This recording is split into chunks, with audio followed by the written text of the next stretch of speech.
Terima kasih. Terima kasih Bu Adin. Assalamualaikum warahmatullahi wabarakatuh. Selamat pagi. Waalaikumsalam. Waalaikumsalam. Iya, selamat pagi, salam sejahtera dan salam sehat juga untuk kita semua. Om Swastiastu, Namo Buddhaya, salam kebajikan. Pertama-tama, marilah kita panjatkan puji dan syukur kehadirat Tuhan Yang Maha Esa, karena dengan rahmat-Nya kita dapat berkumpul dalam kegiatan pada pagi hari ini dalam keadaan sehat walafiat. Perkenalkan, saya Nisha Putri Ramadini dari mahasiswa Sosiologi Fisik UNS 2019 selaku pemandu acara dari awal hingga akhir acara ini. Dan kemudian izinkan saya juga untuk membacakan susunan acara serta tata tertib, di mana susunan acara pertama yaitu adalah pembukaan, kedua pembacaan susunan acara dan tata tertib, kemudian 3 ada sambutan-sambutan, keempat ada pembacaan CV, kelima adalah penyampaian materi, keenam ada sesi tanya jawab, dan yang terakhir ada kesimpulan, sesi dokumentasi sekaligus penutup. Untuk tata tertibnya, yang pertama, peserta diwajibkan menggunakan nama asli pada kolom nama pengguna Zoom dengan format nama _instansi. Yang kedua, saat acara webinar berlangsung, peserta diwajibkan untuk menonaktifkan mikrofon. Jika terdapat peserta yang belum menonaktifkan mikrofon, host berhak untuk menonaktifkan mikrofon peserta. Ketiga, saat acara webinar berlangsung, peserta tidak diperbolehkan untuk membuat kekacauan, terutama mencoret-coret room Zoom. Kemudian, teman-teman diharapkan untuk mengisi daftar hadir yang nantinya akan dikirimkan di akhir kegiatan. Dan ini yang intinya, teman-teman, ketika sesi tanya jawab oleh peserta, peserta diperkenankan untuk raise hand jika ingin bertanya langsung, atau menulis pertanyaannya langsung di kolom chat Zoom, nanti biar saya yang katanya langsung kepada Bapak Sunarji. Seperti itu. Lanjut ke acara selanjutnya, yaitu adalah sambutan, di mana sambutan pertama akan disampaikan oleh Ibu Adin Kurnia Putri selaku dosen Sosiologi Fisik UNS. Untuk Ibu Adin, waktu dan layar saya persilahkan. Baik, terima kasih Putri atas waktunya. Assalamualaikum warahmatullahi wabarakatuh. Selamat sejahtera untuk kita semua. Saya ucapkan selamat datang untuk Bapak Sunarji Zamroni secara virtual ya Bapak. Ini di kami ini kebetulan sekali memang ada beberapa kelas yang hadir di dalam kuliah tamu hari ini Pak Sunarji. Kami di mata kuliah pemberdayaan masyarakat ada 3 kelas kebetulan. Diampu oleh saya sendiri, kemudian ada Ibu Ratna, Bu Yun Sunesti, dan Ibu Eva. Ada 1 kelas tuh yang micro teaching kebetulan. Apa micro teaching? Tim teaching Pak Sunarji. Nah, kemudian juga juga ada mata kuliah kelas dari Pak Argyo di Sosiologi Kesehatan untuk 2 kelas. Nah, ini sebagai informasi Bapak Sunarji, saya rasa untuk teman-teman mahasiswa akan lebih bisa banyak belajar dari pengalaman-pengalaman yang saya lihat dari CV-nya tuh sudah banyak sekali pengalaman dari Bapak Sunarji ini ya Pak. Luar biasa sekali, saya kira nanti teman-teman mahasiswa bisa belajar langsung dari pakar, dari praktisi, dan kami memang menginisiasi untuk mengundang pakar-pakar di dalam kuliah-kuliah tamu, dan harapannya nanti tidak hanya sampai juga di kuliah tamu, mungkin barangkali dengan Pak Sunarji juga bisa berkolaborasi ya Pak ya dengan prodi begitu. Nah, harapan nanti kita bisa bekerja sama, mungkin bisa melakukan kegiatan-kegiatan tidak hanya sampai di kuliah tamu. Mungkin untuk singkat saja pengantar dari saya kembalikan ke moderator Putri. Terima kasih. Assalamualaikum warahmatullahi wabarakatuh. Waalaikumsalam warahmatullahi wabarakatuh. Terima kasih Bu Adin atas penyampaian sambutannya. Selanjutnya ada dari Pak Argyo Demartoto MSI selaku Kaprodi Sosiologi Fisik UNS. Untuk Pak Argyo, waktu dan layar saya persilakan. Ya, oke, terima kasih Mbak Anisya ya. Oke, selamat pagi dan salam sejahtera untuk kita semuanya ya. Assalamualaikum warahmatullahi wabarakatuh. Waalaikumsalam. Saya juga mengucapkan salam kenal dan selamat datang untuk Mas Sunarji ya dari salam kenal juga. Jakarta ya. Ini teman-teman pakar dan praktisi pemberdayaan masyarakat desa khususnya ya, karena dulu saya lihat aktif di IRE ya Mas ya, dan sekarang mempunyai sebuah institusi yang bernama Alterasi ya. Alterasi. Alterasi, bagus.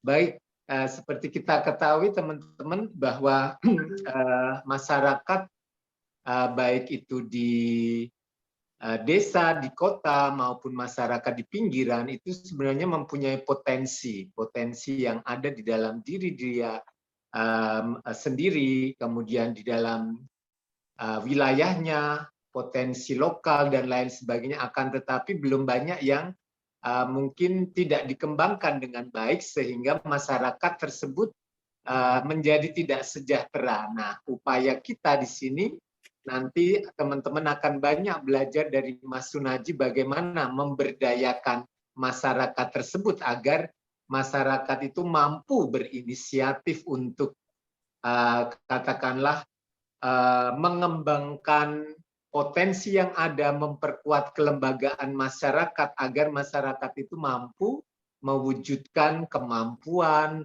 kemandirian, kemudian kesejahteraan mereka itu dalam tentu suasana keadilan sosial yang berkelanjutan ya Mas Sunaji ya. Artinya nanti teman-teman akan banyak sekali belajar tentang bagaimana memberdayakan masyarakat itu sendiri. Karena seperti kita ketahui banyak sekali teori-teori yang dihasilkan oleh tokoh-tokoh teoretikus untuk memberdayakan masyarakat. Bagaimana kita meningkatkan kapasitas seperti capacity building atau bagaimana nanti agar struktur di dalam masyarakat itu mendukung proses pemberdayaan masyarakat dan ada terutama cultural change ya, ada perubahan budaya di dalam masyarakat untuk mereka supaya berdaya. Saya pikir dari saya itu saja ya teman-teman, semoga bisa enjoy, bisa menikmati kegiatan kuliah pakar yang kita adakan secara reguler ini untuk memperkuat ilmu pengetahuan, data, dan informasi yang terkait dengan mata kuliah agar nanti capaian pembelajaran lulusan itu semakin meningkat. Saya pikir dari saya itu saja teman-teman, selamat mengikuti kuliah pakar ini yang diorganize oleh Bu Yuyun Sunesti, Mbak Adin, Bu Ratna, dan teman-teman dosen yang lain. Oke, terima kasih, selamat pagi. Oke, monggo. Baik, Pak Argyo, terima kasih atas sambutannya untuk acara pada pagi hari ini. Hasil selanjutnya adalah mungkin teman-teman semuanya penasaran nih untuk profil dari pemateri kita hari ini. Maka dari itu, izinkan saya untuk share screen dari CV Pak Sunaji. Sebentar, teman-teman. Sudah kelihatan ya? Oke. Untuk CV sendiri, pemateri kita pada hari ini memiliki nama panjangnya itu Sunaji Zamroni MSI, di mana beliau mengambil gelar sarjana program studi kependudukan dan ketenagakerjaan jurusan Geografi Manusia, Fakultas Geografi Universitas Gadjah Mada, Yogyakarta. Kemudian beliau juga mengambil Magister Studi Kebijakan Sekolah Pasca Sarjana Universitas Gadjah Mada, Yogyakarta. Dan di sini kita bisa lihat juga teman-teman untuk organisasinya sendiri, beliau juga merupakan mahasiswa yang aktif ya, karena bisa melihat dari beberapa organisasi yang ada di CV beliau, di mana beliau juga mengikuti kegiatan di organisasi sosial kepemudaan dan keagamaan, kemudian ada organisasi sosial kemasyarakatan dan pemberdayaan ekonomi, kemudian juga menjadi bagian dari Senat Mahasiswa Fakultas Geografi UGM dan Himpunan Mahasiswa Islam Komisariat Fakultas Geografi UGM, serta yang terbaru ini adalah menjadi pendiri dan pengawas Perkumpulan Atmawidya Alterasi Indonesia dan juga Dewan Nasional Fitra dari tahun 2020 hingga 2023. Kemudian untuk pekerjaan sendiri, beliau merupakan konsultan bidang penelitian, pengembangan program pembangunan dan pemberdayaan masyarakat, penulisan produk pengetahuan, serta penguatan desa dan masyarakat desa dari tahun 2020 hingga sekarang. Kemudian beliau juga merupakan peneliti di LP3M UNU Yogyakarta dari tahun 2020 hingga sekarang. Beliau juga menjadi Direktur Eksekutif IRI dari tahun 2015 sampai 2019. Beliau juga menjadi komisioner di Komisi Pemilihan Umum Kota Yogyakarta, dan beliau juga menjadi peneliti di Institute for Research and Empowerment IRI Yogyakarta dari tahun 2003 hingga 2020. Nah, untuk pengalaman penelitian, monef plan, pelatihan, dan fasilitasi forum, bisa dilihat teman-teman banyak banget. Namun untuk mempersingkat waktu, saya akan mengambil 3 terbaru dari pengalaman penelitian beliau, mana dari Juni sampai Desember 2020, beliau melakukan kegiatan penulisan buku perencanaan pembangunan partisipatif yang berorientasi pelayanan sosial dasar. Kedua, penulisan buku program review pendekatan evaluasi berbasis masyarakat. Dan yang terakhir ada penelitian praktik ekonomi hijau dan rantai nilai komoditas potensial di Kabupaten Padang Pariaman, Kabupaten Grobogan, dan Kabupaten Lombok Timur dari bulan Desember tahun 2020 hingga Februari tahun 2021. Selanjutnya untuk publikasi dan penerbitan juga beliau sangat banyak sekali ya teman-teman. Dan lagi-lagi untuk mempersingkat waktu, kita ngambil 3 yang terbaru aja, di mana dari tahun 2019 beliau mempublikasikan buku berjudul Hutan Kita Bersawit. Kemudian ada buku yang berjudul juga Benteng Terakhir tahun 2020. Dan yang terakhir itu ada buku yang berjudul Program Review Pendekatan Evaluasi Berbasis Masyarakat tahun 2021. Nah, kalau kita lihat dari profil pemateri kita pada hari ini, kita bisa tahu kalau beliau merupakan seseorang yang sangat kompeten sekali ya dalam judul webinar yang kita bawa hari ini, di mana judul webinar kita yaitu pemberdayaan masyarakat, perencanaan, aksi, dan evaluasi. Nah, mohon banget untuk teman-teman semuanya untuk menyimak dan fokus akan materi hari ini karena memang memiliki relevansi dan kaitannya dengan kita sebagai mahasiswa sosiologi nantinya, dan mungkin bisa diimplementasikan dalam kegiatan sehari-hari atau penelitian selanjutnya untuk teman-teman semuanya. Seperti itu. Baik, acara selanjutnya yaitu adalah penyampaian materi. Ini acara intinya ya teman-teman. Mungkin dari Pak Sunaji sudah siap untuk menyampaikan materi? Iya, Mbak. Untuk materi Pak Sunaji yang akan share screen atau? Oke, bisa, nggak apa-apa. Oke, baik. Terima kasih Bapak. Waktu dan layar saya persilakan. Baik, terima kasih Mbak. Assalamualaikum warahmatullahi wabarakatuh.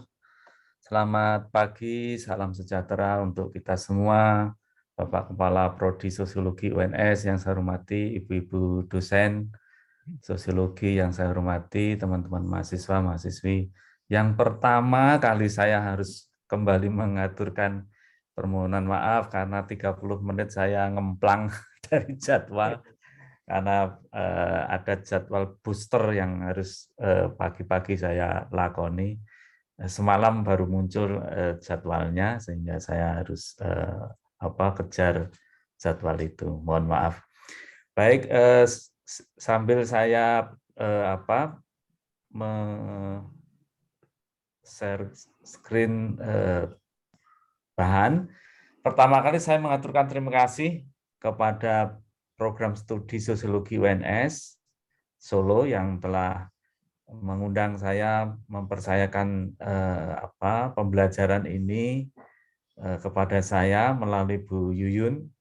Bu Yuyun ini saya sudah kenal lama juga tapi nggak pernah ngobrol banyak. Yang banyak ngobrol bekerja itu suaminya.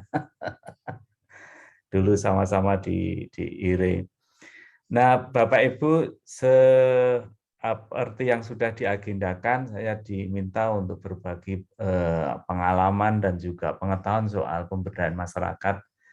Nah, ini memang hal yang ya memang saya sehari-hari bekerja kalau nggak neliti ya nemani masyarakat untuk memperbaiki hidup mereka atau ya merasakan jeritan mereka, dan tentunya nanti bisa kita diskusikan ya pengetahuan-pengetahuan yang muncul atau diproduksi oleh proses-proses semacam itu. Nah, sebagai inspirasi, coba kita 7 menit saja, ada satu tayangan film yang menurut saya bagi teman-teman mahasiswa bisa untuk meng-highlight, untuk melihat kembali seperti apa sih sebenarnya kira-kira situasi desa saat ini ya, pasca dilaksanakan Undang-Undang Desa itu. Ya, ini sudah mudah-mudahan lancar internet. Ya, oke, bisa. Ini saya ambil dari Akademi Desa ya.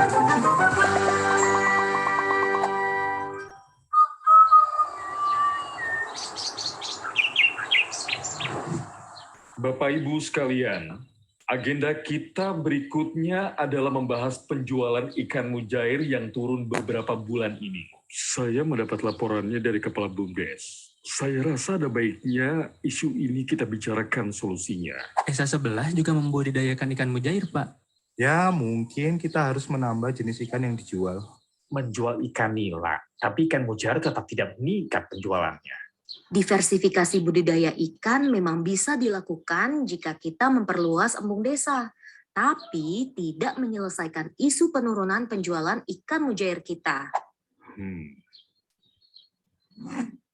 Perluasan embung memang sudah ada dalam agenda pembangunan desa.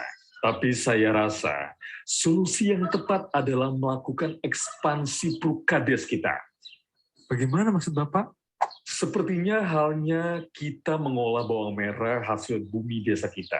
Tentunya kita bisa mengolah ikan mujair yang tidak terjual menjadi produk lain. Mungkin kelihatannya masih Bapak Ibu tidak terlihat punya saran? videonya. Pak Kades, putra Videonya nggak saya kelihatan Kemal ya? saat ini sedang kuliah jurusan pangan Bentar, berkat Ya, dana tempat desa. Putri juga ya. Saya yakin sebentar. dia punya ide mengenai produk yang tepat Gambarnya untuk nggak diolah dari ikan mujair. Kalau ini kelihatan ya? Putri Ini sulung terlihat, saya Bapak. yang tinggal Ya, di ya. kota Oh, bekerja di bidang pemasaran, Pak buat screen nggak Kades. mau dia? Oke. Pak Kades masih ingat Karlina kan? Oh iya. Saya ingat. Benar juga. Mungkin minggu depan maaf, bisa Pak. undang Kalau ini Karina dan masih Bima ke terlihatnya kantor yang, saya untuk membicarakan solusi. PPT-nya. Baik, Pak. Mungkin Akan Oh, saya sampaikan. Baik. Terima kasih atas kehadiran Bapak Ibu sekalian. Saya stop screen, saya ya, ya mungkin. share di ini. Ya. Oke. Oke, saya ulangi sedikit ya. Ikan mujair yang turun beberapa bulan. Bisa ya? Saya mendapat Sudah, laporannya Bapak. dari Ya. Kepala BUMDes. Saya rasa ada baiknya isu ini kita bicarakan solusinya.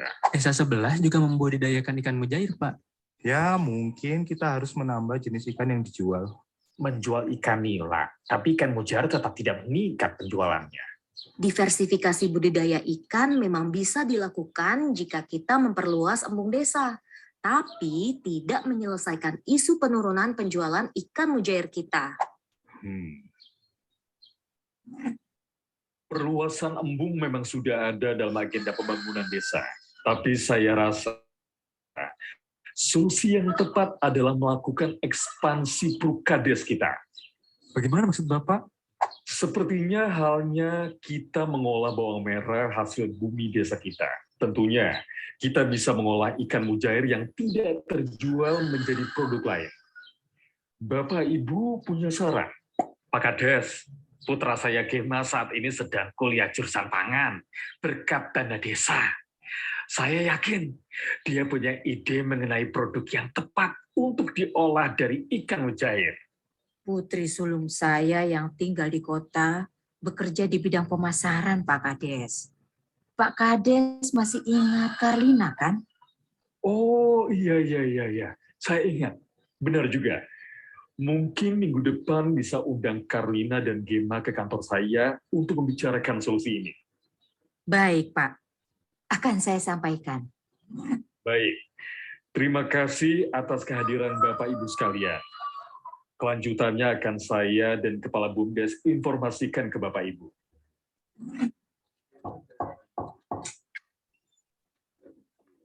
Selamat siang, Pak Kades. Selamat siang, Pak. Selamat siang, Nak Gema dan Nak Karlina. Terima kasih sudah mau datang dari jauh. Iya, Pak. Saya juga kangen rumah. Saya terakhir pulang tahun lalu. Ternyata desa sudah banyak berubah ya. Ya, syukurlah. Berkat dana desa dan warga yang semangat membangun desa, kita semua merasakan manfaatnya. Nah, mungkin Gema dan Karlina sudah dengar kalau desa kita ingin membuat produk olahan dari ikan mujair sebagai solusi untuk menghadapi penurunan penjualan ikan mujair di desa kita. Penurunan ini berpengaruh ke pendapatan warga desa. Untungnya, penjualan bawang merah tetap stabil. Bahkan produk olahan, produk bawang goreng, dan sambal bawang kering terus meningkat penjualannya. Jadi solusi yang ingin dicoba adalah mengolah ikan mujair menjadi produk lain seperti produk olahan bawang merah. Betul, seperti halnya bawang merah, ikan mujair pun bisa diolah menjadi produk olahan lain. Dengan begitu, ikan mujair yang tidak terjual di pasar akan diolah oleh warga untuk kemudian dijual kembali. Nah, inisiatif warga adalah melibatkan Gema dan Karlina yang punya kemampuan dan pengetahuan di bidang masing-masing untuk membantu desa kita. Wah, dari dulu memang saya ingin sekali berkontribusi untuk mewujudkan potensi desa kita. Tapi belum pernah ada kesempatannya. Betul. Saya sekarang ini bisa berkuliah berkat dana desa juga. Jadi memang sudah seharusnya saya memberikan kembali apa yang saya dapat untuk desa kita.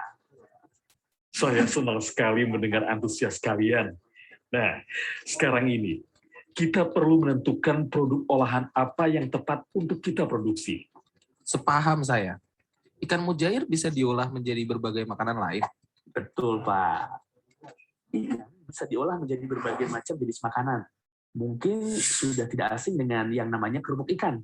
Ada pula yang jadi keripik, pempek pun dari ikan. Bahkan saya pernah lihat ada yang berkreasi dengan membuat nugget ikan. Menurut saya, produk olahan terbaik yang bisa kita produksi adalah abon ikan.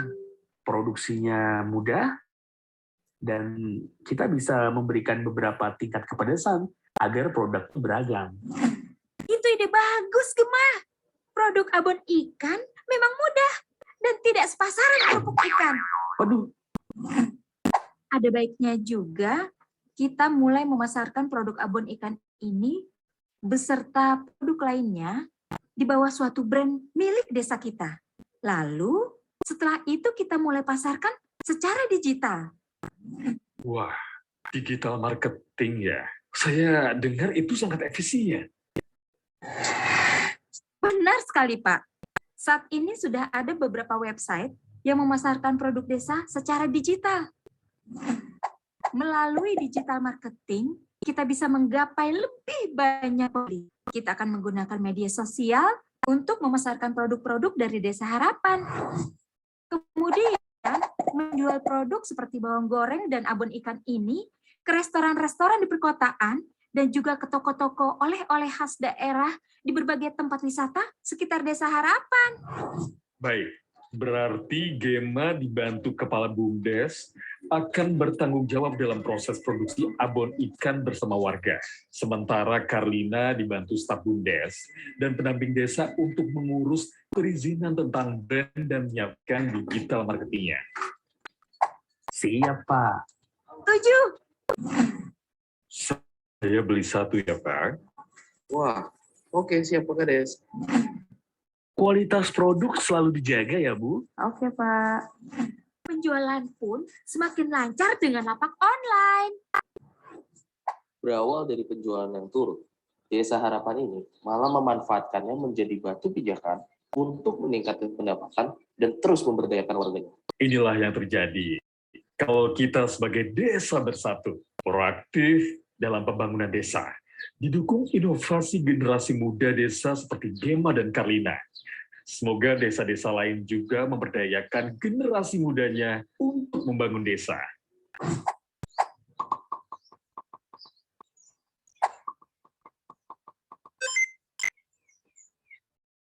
Oke, ya. Pertanyaannya siapa yang mau abon ikan ini? Teman-teman siapa yang mau abon ikan? Teman-teman mahasiswa. Nah, jadi ini satu dokumen atau media pembelajaran yang inspiratif dan kira-kira memotret kekinian ya di desa. Ya desa di Indonesia sebagian sudah seperti itu sekarang, sudah mengalami dinamika yang sedemikian rupa seperti dalam film media pembelajaran tadi itu. Nah, teman-teman mahasiswa bisa terinspirasi untuk menjadi Gema maupun menjadi Karlina ya aktif dengan pemerintah desa dan seterusnya. Dan tadi kalau kita lihat, kita tadi itu memperoleh satu gambaran soal bagaimana struktur dan aktor itu sedang bekerja berelasi. Jadi ini kalau kita menggunakan perspektifnya Giddens soal strukturasi, sebenarnya menarik itu untuk bicara pemberdayaan itu. Jadi bagaimana struktur diciptakan, dibentuk bersama-sama dan itu menjadi panduan bagi para aktor di pemerintah maupun di masyarakat. Nah tadi aktor kepala desa sama aktor pemuda dan tokoh-tokoh yang lain itu sudah saling berelasi ya dalam struktur yang sudah disepakati soal kesejahteraan, soal bagaimana meng-create, menginovasi produk-produk atau potensi yang ada di desa. Sehingga kalimat terakhir tadi itu anak muda berdaya, masyarakat berdaya, dan ekonomi di desa juga berdaya. Nah, ini sebenarnya inspirasi ya. Kalau mau kita bisa menangkap soal film tadi, soal dokumentasi itu. Nah, seperti di dalam paparan saya ini, catatan inspirasinya, ya itu sudah saya jawab sendiri. Teman-teman bisa mencari lokus yang lain, mencari kasus yang lain, tetapi bisa dengan 3 pertanyaan itu. Ada apa dengan lokus itu? Masyarakat, komunitas, bisa di kota, di desa sebenarnya. Siapa saja aktor warga yang terlibat dalam urusan di lokus atau di komunitas itu, dan apa makna utama dari situasi yang atau peristiwa itu. Itu yang sebenarnya sering kita tempuh untuk melakukan awal-awal pemberdayaan. Nanti kita bicara soal assessment, kita juga bicara soal how to planning-nya, jadi bagaimana merencanakan pemberdayaan dan aksi-aksinya seperti apa, termasuk juga melakukan monitoring dan evaluasi.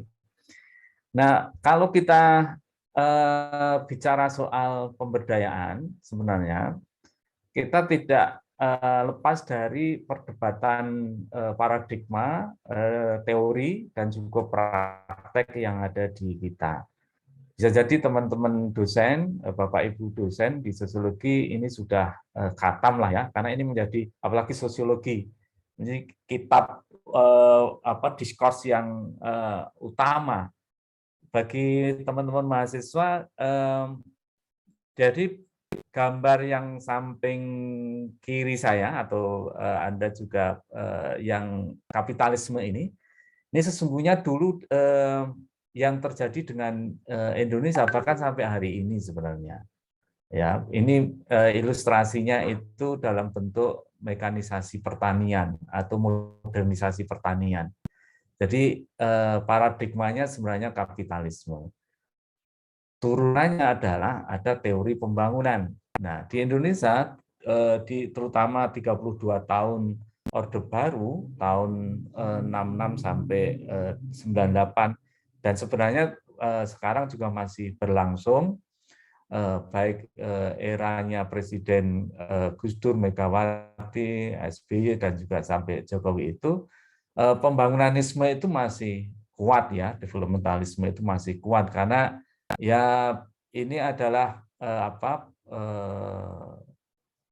pilihan ya, dan memang para pengambil kebijakan kita atau leader kita memang dari sisi ideologi seperti ini banyak yang nggak clear ya. Padahal konstitusi kita kan berpunggungan bertolak belakang dengan kapitalisme itu. Nah, apa efek dari semua itu? Sekarang ini bukannya satu tatanan masyarakat yang modern dalam arti seperti tadi dalam gambaran film tadi itu, tapi dari praktek yang ada di Orde Baru maupun sampai sekarang itu modernisasi itu identik dengan westernisasi, kebarat-baratan itu. Nanti ada yang disebut dengan isomorphic mimicry itu. Jadi tiruan semu ya, tiruan semu seperti kalau kita tadi seperti saya booster tadi itu juga bekerjanya istilah atau konsep tentang isomorphic mimicry. Nah, karena westernisasi kemudian digenjot terus modernisasi itu dengan cara-cara meniru apa yang terjadi di barat, dan itu sebenarnya kan pipa yang mengalir ekonomi dari barat ke Indonesia, karena intinya modernisasi di Indonesia itu yang untung ya bukan Indonesia tetapi malah justru negara-negara barat. Nah, efek paling berat adalah hancurnya lokalitas. Lokalitis itu hancur. Soal kultur, soal sistem sosial, soal cara pandang, ya, cara bermasyarakat, berdesa, berbangsa dan bernegara. Ini yang sebenarnya hinggap dan sekarang masih ada di tengah-tengah kita, di masyarakat, di desa, di kota, dan hampir merata di Indonesia. Karena efek dari kapitalisme itu. Nah, di sisi yang lain, tentunya kita sudah mengenal ya teman-teman mahasiswa dan juga teman-teman Bapak Ibu dosen, apalagi ada counter paradigma, counter teori, itu kemudian banyak yang memunculkan soal teori atau paradigma kritis. Nah, salah satu dari paradigma kritis itu turunannya selain teori, kalau Anda lacak buku Michael Todaro misalnya, itu soal teori ketergantungan, itu bagian dari paradigma kritis, ada juga teori pemberdayaan. Nah, teori pemberdayaan ini yang sebenarnya memandu para aktivis sosial masyarakat yang mulai bergerak di Indonesia tahun 70-an, 80-an itu karena diilhami dari paradigma critical social itu. Jadi paradigma cara nalar berpikir sosial kritis. Nah, teori pemberdayaan itu intinya sebenarnya pembebasan atau upaya-upaya untuk membebaskan dari ketertindasan. Nah, apa itu dalam prakteknya? Nah, para aktivis sosial kemudian sekarang ini yang menjelma di dalam diri para pegiat lembaga swadaya masyarakat, NGO, non-government organization, atau ya banyak pihak, karena sekarang sudah melebur kemana-mana, ke pemerintah, ke perguruan tinggi, dan ke lembaga-lembaga atau ormas-ormas yang lain, itu merawat dan mengoptimalkan lokalitas. Jadi ini biner ya, bertolak belakang. Kalau satu sisi itu menghancurkan lokalitas, tapi upaya-upaya yang dilakukan dengan cara pemberdayaan itu sebenarnya lebih tepatnya bisa dikatakan merawat dan mengoptimalisasi atau mengoptimalkan lokalitas. Nah, itu background atau kita penting untuk flashback, melihat kembali situasi yang makro soal pemberdayaan ini letaknya di mana. Ternyata kita pemberdayaan itu bagian dari counter hegemoni, counter ideologi, counter discourse gitu, ya, counter action ya, atas apa yang terjadi di tingkat global, termasuk globalisasi, maupun terjadi di sekitar kita, di desa, di bangsa kita, di negara kita. Nah, lalu kita artinya kan pembangunanisme ini harusnya mulai kita tinggalkan dan kita berangkat pada pemberdayaan. Nah, lalu apa pemberdayaan itu dari aspek definisi maupun pengertian? Nah, teman-teman mahasiswa, yang terpenting sebenarnya kita dalam melakukan pemberdayaan itu upaya-upaya yang secara sistematis dengan sadar kita menghadirkan kembali kuasa ya atas kekuatan. Ya ini soal nanti mulai dari kesadaran kritis. Kalau kesadaran kritis itu muncul, jadi selama ini kan masyarakat kita itu kesadarannya kesadaran palsu karena dihegemoni, dikuasai, didominasi oleh wacana yang dikembangkan oleh negara, yaitu tadi kapitalisme, pembangunanisme, sehingga apa yang dimiliki diwarisi dari nenek moyang, soal gotong royong, soal bagaimana berbagi, bagaimana membangun kolektivitas, kebersamaan, baik sistem ekonomi, sistem sosial, budaya, dan seterusnya, itu hancur. Nah, pemberdayaan adalah menumbuhkan kembali atau menghadirkan kembali kuasa atas kekuatan dalam diri masyarakat atau individu yang selama ini given sebenarnya ada sejak mereka lahir, tumbuh berkembang di mereka itu. Agar apa? Agar bisa mengekspresikan, mengaktualisasikan diri, menjaga harkat dan martabatnya. Jadi dia tidak tergantung lagi, dia bisa berelasi, dia bisa mengembangkan kemampuannya, bisa mengembangkan apa yang dimiliki. Kalau Robert Chambers dengan Pentagon asetnya itu, setelah dia keliling hampir di beberapa benua, 3 benua Eropa, kemudian Asia dan Afrika, ketika menjadi konsultan pembangunan itu, intinya kemudian dia membuat satu catatan bahwa soal kemiskinan itu soal dua kata, aset dan akses. Jadi bagaimana aset itu sebenarnya dimiliki oleh setiap individu, apalagi setiap masyarakat, karena dia merumuskan Pentagon aset itu. Ya, persoalannya adalah akses. Nah, kalau ada hegemoni, ada pemaksaan, kemudian ada pembatasan-pembatasan terhadap pemahaman, terhadap ruang gerak individu maupun masyarakat, akses itu yang kemudian bermasalah. Nah, kemiskinan karena persoalan akses itu. Nah, pemberdayaan adalah upaya untuk memberikan atau tadi itu menghadirkan kekuasaan untuk individu masyarakat memiliki akses terhadap aset yang ada di sekitarnya itu. 5 aset itu, Pentagon. Natural asset, physical asset, ya, kemudian human asset, ada social asset dan financial asset. Jadi sebenarnya dalam konteks aset ini kata Chambers, Robert Chambers, itu tidak ada harusnya orang miskin itu, masyarakat miskin itu. Cuma masalahnya tadi itu ada power relation yang begitu memperdayai, ya, power relation yang memperdayai. Nah, itu teman-teman. Jadi kalau kita lacak itu dari kata daya, dari berdaya kemudian menjadi pemberdayaan. Daya itu kekuatan atau kemampuan, kemudian berdaya itu situasi atau keadaan yang mendukung terciptanya si kekuatan atau kemampuan. Dari berdaya ketika kita ini sebenarnya sudah given tadi itu punya aset, 5 aset itu kita tinggal di rumah, kita punya kekuatan fisik, kita punya kekuatan kualitas sumber daya manusia, pengetahuan, keterampilan, ya.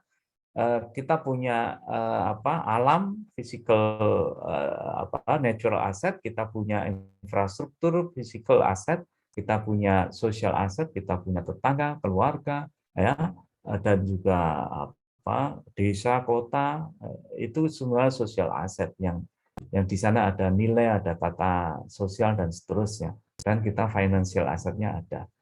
Sudah terbukti kalau apalagi masyarakat di Indonesia. Financial asset itu tidak harus ditumpuk diakumulasi secara individualistik, tetapi bisa di-share, bisa dibagi, ada urunan, ada koin, ya, berbagi dan seterusnya. Nah, itulah sebenarnya kata kunci berdaya. Nah, pemberdayaan adalah tadi itu menciptakan atau memberikan situasi atau keadaan yang mendukung setiap orang atau masyarakat untuk berkuasa atas kekuatan dan kemampuan. Jadi saya itu juga berefleksi. Jadi saya ke sana kemari 20 tahun lebih menemani berbagai masyarakat itu intinya yaitu mengembalikan atau menghadirkan kembali kekuatan daya yang hilang. Hilang itu sebenarnya masih ada di situ, tapi tertimbun, diselimuti oleh dirinya sendiri karena dia ditekan atau storage-nya itu atau apa yang ada dalam ruang berpikir, ruang dalam diri individu-individu atau masyarakat itu lebih suka menggunakan daya kekuatan yang itu diciptakan, dipesankan atau di delivery oleh pihak lain. Apakah itu negara, apakah itu kaum intelektual, ataukah kaum agamawan, atau siapapun itu. Sehingga itu problemnya. Kalaupun dia sadar bahwa hidup ini harus gotong royong, hidup harus berbagi, itu bisa jadi dalam konteks atau berjalannya secara palsu. Nah, kesadaran palsu inilah yang harus kita bongkar, dan kerja-kerja pemberdayaan salah satu yang utama pertama kali itu membongkar kesadaran palsu itu, kemudian kepada arah kesadaran kritis. Nah, pemberdayaan cara kerjanya seperti itu.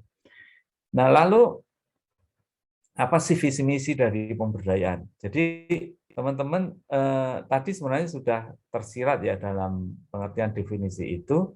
Jadi visi besar soal pemberdayaan itu ya kita ini ingin menghadirkan masyarakat yang maju, mandiri, dan sejahtera. Tadi Pak Kepala Program Studi sudah menyampaikan bagaimana upaya-upaya yang ditempuh oleh siapapun, kaum intelektual, akademisi kampus, maupun aktivis dalam upaya-upaya pembangunan atau pemberdayaan itu menciptakan masyarakat yang adil dan sejahtera. Nah, sama visi besar pemberdayaan itu. Jadi bagaimana mereka bisa maju, mandiri, dan sejahtera dalam bidang kehidupan sehingga persoalan-persoalan yang menjadi barrier, menjadi halangan hidup mereka secara individual maupun komunitas atau bermasyarakat itu bisa dipecahkan dengan sendiri. Nah, memang tantangannya serius adalah siapa pelaku pemberdayaan itu. Kalau dalam film dokumenter tadi itu siapa pelakunya? Pelaku pemberdayaan. Ya mereka sendiri. Tapi banyak yang terjadi itu kalau nggak ada orang luar itu mereka tidak mau bergerak, atau ini relasi kuasa antara aktor yang ada di dalam negara, di dalam pemerintahan desa, misalnya kepala desa, perangkat desa, ketika berelasi dengan aktor yang ada di masyarakat, pemuda, perempuan, kaum miskin gitu, itu ya relasinya kuasa. Tidak relasi seperti yang dalam film dokumenter itu. Relasi yang, oh ini ada problem, ada ide, ada potensi, ada kemampuan, ada anak-anak mahasiswa punya kemampuan, kemudian diajak ngobrol. Tidak semua situasi yang ada di masyarakat, di desa, di kota itu dalam situasi relasi yang seperti dalam gambaran tadi itu.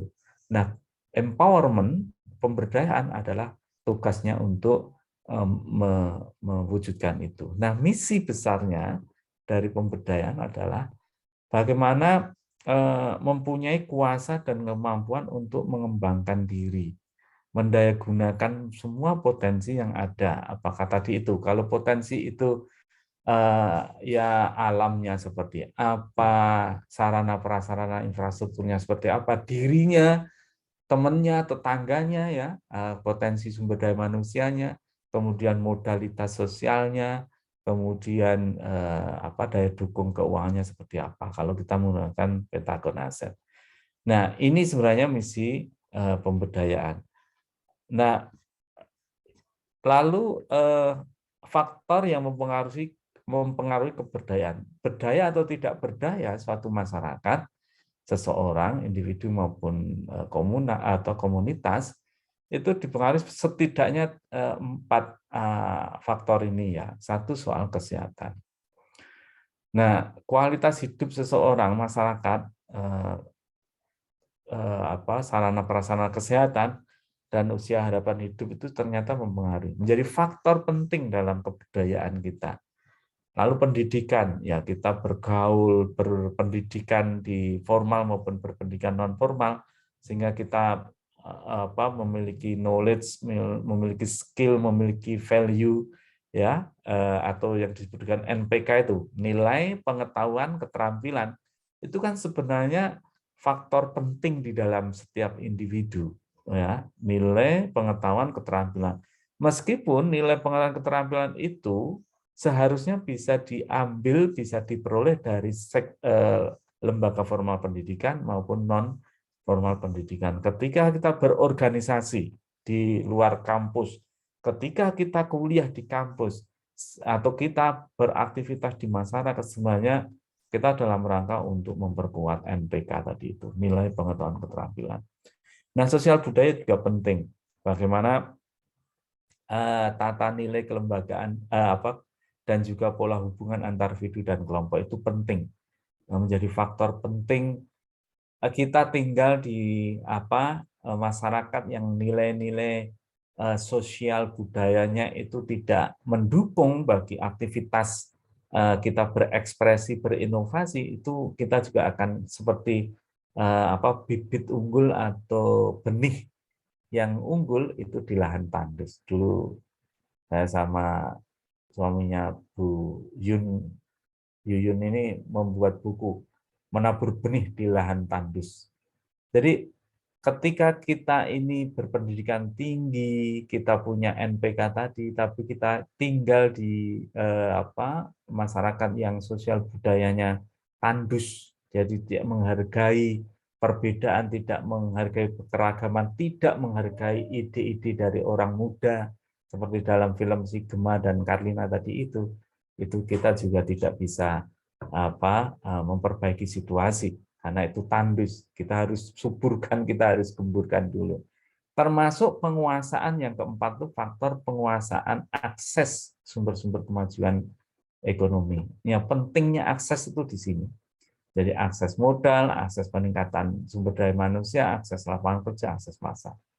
Tadi sebenarnya kan Karlina itu mencerminkan, ya, merepresentasikan bagaimana ketika potensi itu sudah di-create, diinovasikan, ada PR besar, apalagi dalam era pasar bebas seperti sekarang ini, ya, pasar bebas dan dunia informasi teknologi digital era yang kuat sekarang ini pasar atau pihak-pihak yang tahu dengan produk kita, yang bisa mengakses produk kita, yang bisa mengapresiasi produk kita, itu sangatlah penting. Maka digital marketing dalam konteks sekarang itu sangatlah penting.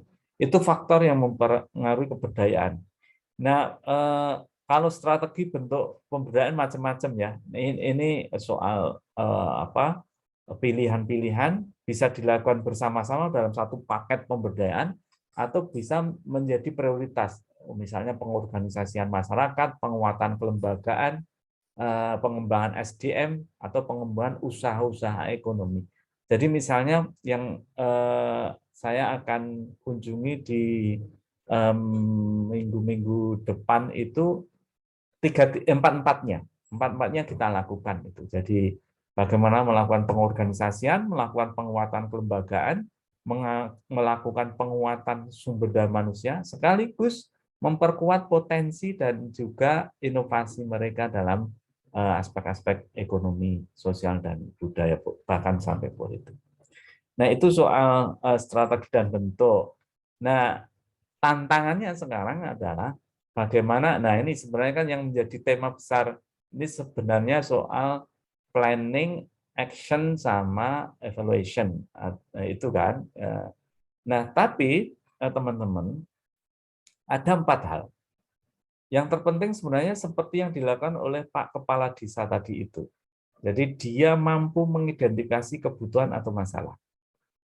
Itu yang terpenting sebenarnya. Jadi kalau teman-teman mahasiswa mau melakukan pengabdian ataupun melakukan studi ya soal keberdayaan atau soal program-program pemberdayaan itu, kata kunci yang pertama itu starting point-nya di how to identification about the problem. Jadi bagaimana mengidentifikasi masalahnya itu atau kebutuhan. Tergantung nanti kita menggunakan mazhab yang mana. Ya. Positivisme atau kritis. Nah, itu nanti need or problem itu di dalam praktek-praktek pemberdayaan itu mempengaruhi. Nah, jadi itu identification itu penting dan sangat penting. Kalau keliru, gagal dalam mengidentifikasi, berikutnya kita gagal juga dalam planning, apalagi dalam implementing, dalam evaluasi nanti juga kita akan gigit jari. Ya. Seperti membangun istana gunung es.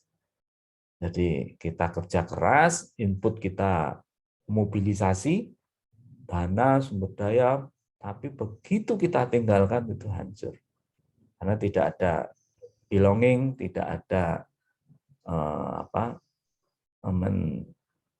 perawatan, apalagi menjaga keberlanjutan melembagakan apa yang telah dilakukan dalam program pemberdayaan itu. Nah, coba kalau kita lihat soal identifikasi ini. Tadi start point-nya yang paling krusial kan identifikasi. How to identification. Nah, dalam program-program pemberdayaan yang dilakukan oleh banyak program bantuan pembangunan oleh berbagai pihak, pemerintah maupun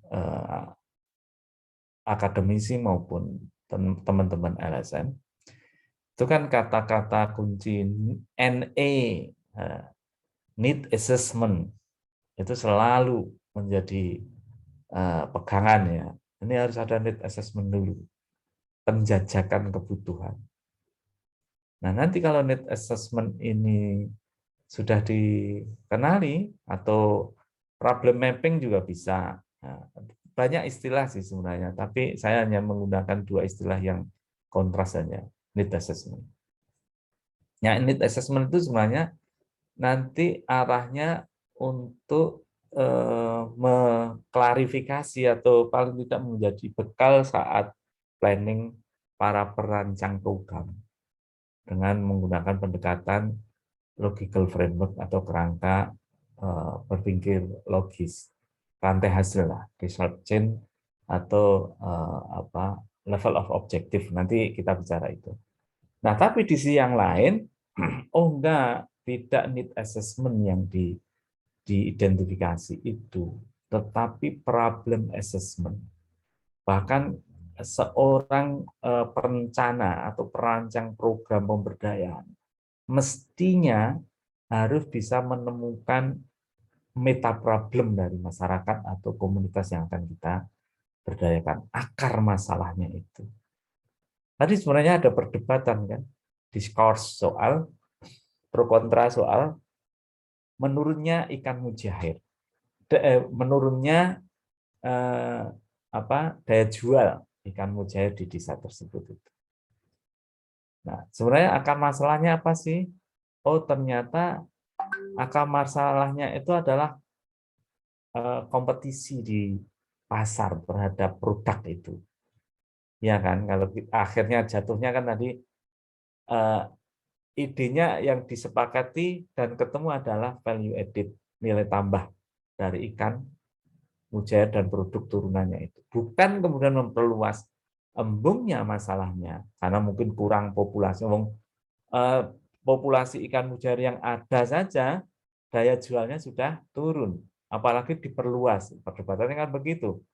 Kalau kita mau menambah populasi, mesti menambah masalah terhadap produk mujair. Tapi ide yang menarik adalah value added tadi itu. Sehingga muncullah kemudian Gema dan Karlina itu membawa ide soal abon ikan dan terlihat intinya tadi sukses.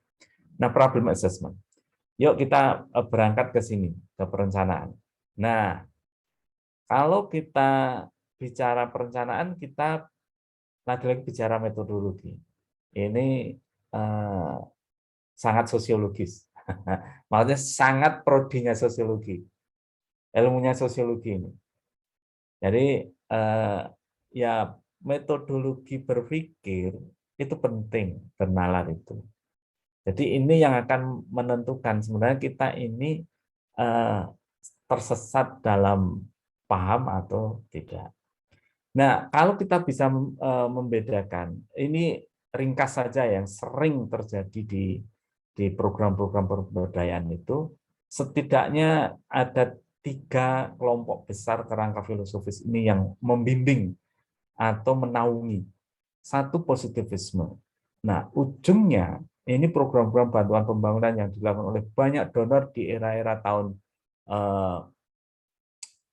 awal-awal setelah reformasi 98, 99, 2000-an itu banyak yang menggunakan metode atau dibimbing oleh kerangka filosofis positivisme.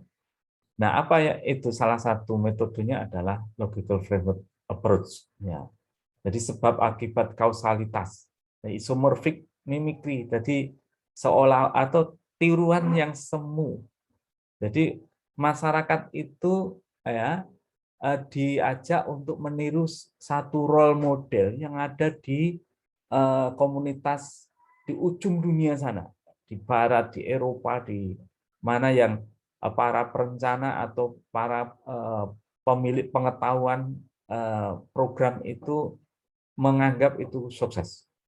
Itu isomorphic mimicry itu sebenarnya seperti cara kerja dokter. Kalau memeriksa kita itu, siapa yang tidak ingat tentang kalau kita diperiksa oleh dokter itu? Kita mesti ditanyain sakitnya apa, pusing. Oke, kalau pusing seperti saya tadi dikasih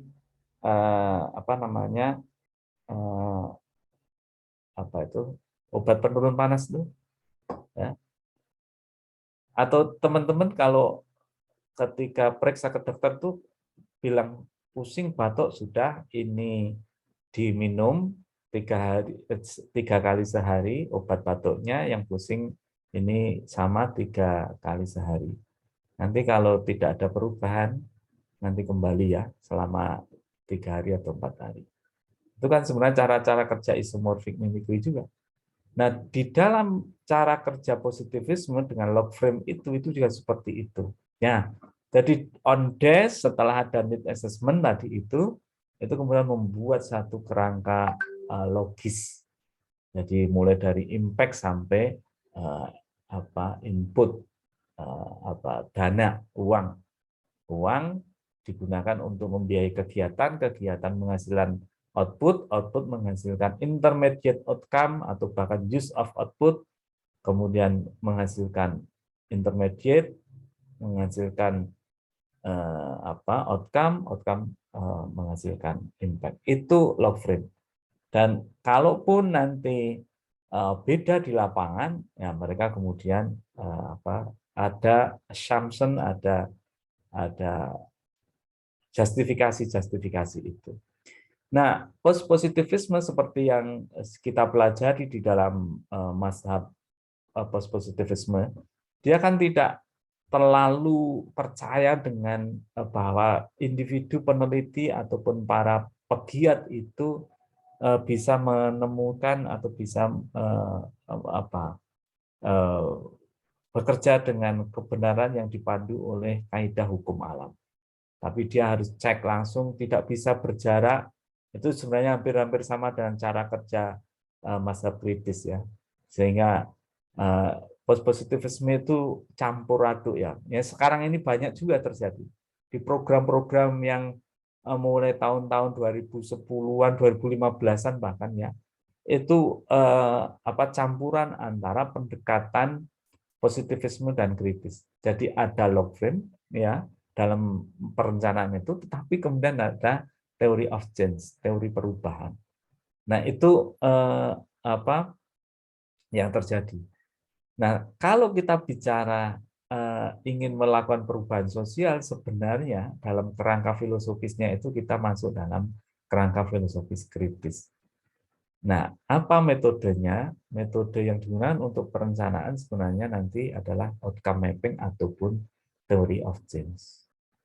Nah, warna merah artinya kita sebenarnya pada posisi pilihan sekarang ini mostly ya, kebanyakan program-program pemberdayaan yang dilakukan oleh program bantuan pembangunan, apakah government to government atau oleh international NGO, nasional NGO, apapun itu, sudah pada pilihan kerangka filosofis dan metode di post-positivisme ataupun kritis ini. Saya lihat di pemerintah masih positivisme. Jadi mereka masih logical framework approach. Programnya pemerintah, dan seterusnya itu. Nah ini yang dinamika dalam metodologi ini cepat sekali dan saling dipertukarkan. Nah makanya kalau nggak jeli itu kadang kita juga akhirnya bingung juga sebenarnya kita ini menggunakan mazhab yang mana. Bahkan kalau dalam guyonan banyak teman-teman pegiat pemberdayaan itu tanpa mazhab, yang penting kita kerja untuk masyarakat. Nah, itu metodologi. Nah, kalau kita di perencanaan ini, intinya kan ini ya, rantai hasil itu kita susun. Atau perubahan untuk masyarakat itu yang menjadi sasaran target pemberdayaan itu kita susun. Nah, apa isunya? Misalnya, apakah soal desa wisata, soal permukiman kumuh selam area di perkotaan, atau soal pemuda, misalnya soal fenomena gelitih ini, atau soal ekonomi, soal budaya, atau agama, radikalisme beragama, atau keberagaman dalam pandangan-pandangan beragama, berbangsa, bernegara. Itu sebenarnya isu-isunya bisa ke sana. Nah, yang kedua, bagaimana rencana pemberdayaannya? Nah, tadi, apakah dari pengorganisasian, penguatan lembaga, kemudian penguatan kapasitas sumber daya manusia, atau penguatan potensi ekonomi, itu semua akan dilakukan, atau satu saja, kita mau memperkuat kapasitas SDM-nya saja dulu. Kita mau memperkuat kelembagaannya saja. Dan seterusnya, itu pilihan-pilihan saat kita melakukan perencanaan itu. Nah, yang ketiga, dalam perencanaan itu, aktor atau beneficiaries lah, penerima manfaat atau siapa sih sebenarnya yang terlibat dan apa saja hasil yang diharapkan.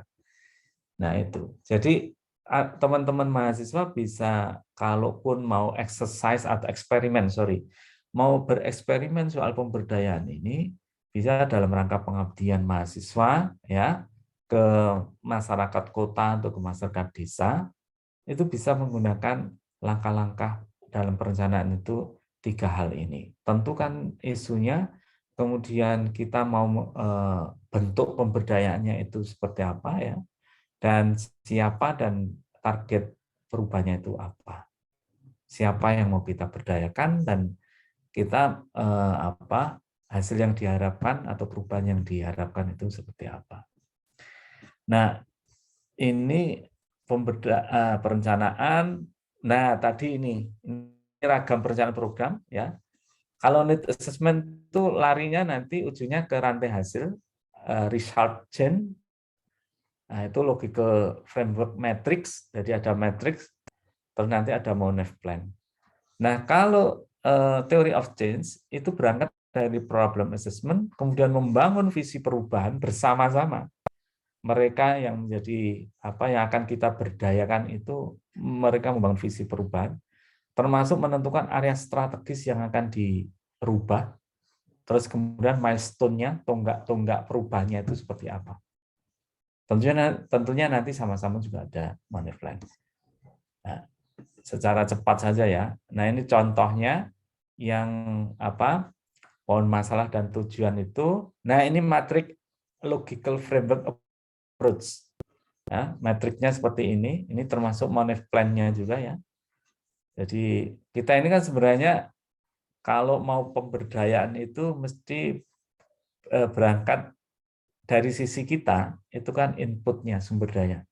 Mahasiswa misalnya melakukan pengabdian ke masyarakat, atau nanti kalau Anda kerja di kerja-kerja pemberdayaan atau prodi sosiologi mau melakukan pengabdian, itu kan biasanya bicara soal sumber daya input dulu. Ya tenaganya, ya uangnya, ya dananya, waktunya. Kemudian untuk mendukung aktivitas dan ini akan menghasilkan output sebenarnya ada levelnya use of output, ada immediate outcome, ada intermediate outcome sampai kepada outcome. Tapi ini kita ringkas saja. Dan yang terakhir sebenarnya adalah overall objektif, jadi dampak. Jadi bisa dibaca secara hasil, impact, outcome, output, bisa juga dibaca secara objektif, level. Jadi level di impact itu overall objektif, di perubahan atau program itu namanya program purpose, dan di level output itu causes, ya, penyebab. Nah, ini metrik yang sering digunakan, contohnya kalau TOC semacam ini, berbeda ya. Jadi secara sederhana seperti ini. Jadi visi perubahan masyarakat ini yang kita berdayakan diminta yang blok merah ini, perubahan sosial yang realistis dan mungkin terjadi. Itu terjadi dengan strategi seperti apa? Strategi pertama, strategi kedua, itu namanya area strategis. Jadi misalnya di masyarakat kota itu area strategis pertama adalah pemuda misalnya, yang kedua tokoh senior, atau yang kedua bisa juga pengurus kampung, kan kalau di kota begitu. Kalau di desa ya bisa masyarakat desa atau perempuan desa, kemudian ada pemerintah desa. Itu area strategis 1-2. Sehingga nanti milestone itu bicara soal kondisi yang diperlukan untuk terjadinya perubahan, pathway of changes. Ya. Jadi bagaimana jalannya perubahan itu terjadi, kondisi perubahan 1, 2, 3, dan seterusnya. Ada asumsi kuncinya juga. Nah, ini cara-cara melakukan perencanaan. Tetapi kalau yang ini tadi, yang log frame, yang merencanakan adalah para pelaku pemberdayaan. Para pelaku pemberdayaan. Misalnya manajemen program, ya, on desk ini. Jadi di kantor-kantor LSM, kantor-kantor pemerintah, kantor-kantor perguruan tinggi, kantor-kantor perusahaan itu pada bikin metrik logical framework ini, ya.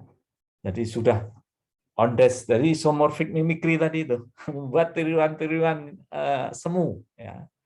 Oh, kalau if then, ya, jika maka, sebab akibat. Jadi sebenarnya ini kan cara kerjanya if then, ya. Jadi jika inputnya ini maka aktivitas ini, jika aktivitas ini maka output ini, itu ya if then.